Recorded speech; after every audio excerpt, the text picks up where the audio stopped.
Stair കേസിന്റെ അടിയിൽ ബാത്റൂമുകൾ set ചെയ്താൽ ഭാവിയിലേക്ക് ഞങ്ങൾക്ക് എന്തെങ്കിലും തരത്തിലുള്ള ദോഷങ്ങൾ ഉണ്ടാകുമോ എന്നുള്ള ഒരുപാട് ചോദ്യങ്ങളുടെ മറുപടിയാണ് ഈ വീഡിയോ.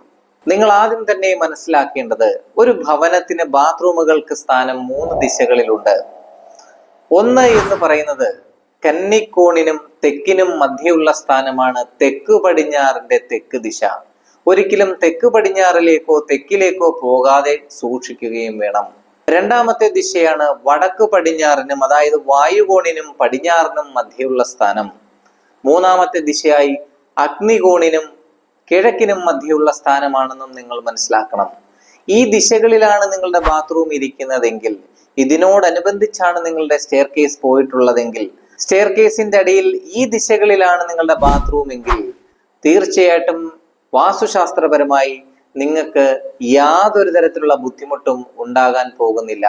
നിങ്ങൾ മനസ്സിലാക്കേണ്ടത്, സ്റ്റെയർ കേസ് എന്നുള്ളത് നിങ്ങൾക്ക് യാതൊരു തരത്തിലുള്ള വാസ്തുദോഷവും ഉണ്ടാക്കാൻ പോകുന്നില്ല. പകരം തെറ്റിയിരിക്കുന്ന ബാത്റൂമുകളാണ് നിങ്ങൾക്ക് വാസ്തുദോഷം സൃഷ്ടിക്കുന്നതെന്നും നിങ്ങൾ മനസ്സിലാക്കണം.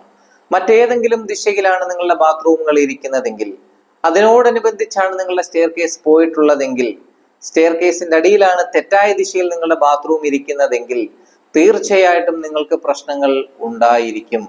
അവിടെ സ്റ്റെയർ കേസ് അല്ല വില്ലൻ, പകരം ബാത്റൂമുകളാണെന്ന് നിങ്ങൾ മനസ്സിലാക്കണം. ഈ വീഡിയോ കാണുന്ന എല്ലാവർക്കും ഇത് മനസ്സിലായെന്ന് ഞാൻ വിചാരിക്കുന്നു. മറ്റൊരു നല്ല വീഡിയോയുമായി കണ്ടുമുട്ടാം. വിഷ്ണു ആചാര്യ. നന്ദി, നമസ്കാരം.